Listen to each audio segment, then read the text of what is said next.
छत्रपती शिवाजी महाराजांच्या चरण स्पर्शाने पवित्र झालेल्या किल्ले रायगडावरील मातीने भरलेल्या शौर्य कलश शिंदखेडा मतदारसंघात गावोगावी दर्शनासाठी उपलब्ध करून देण्यात आला असून शिंदखेड्यातील विविध मान्यवर आणि ग्रामस्थांनी या शौर्य कलशाचं दर्शन घेत छत्रपती शिवाजी महाराजांच्या आठवणीला उजाळा दिलाय।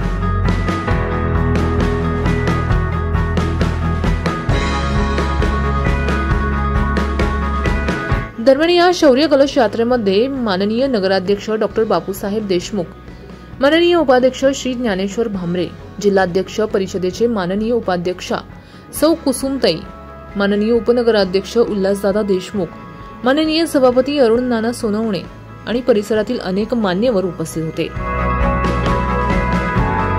पवन मराठे, माझा महाराष्ट्र न्यूज, शिंदखेडा।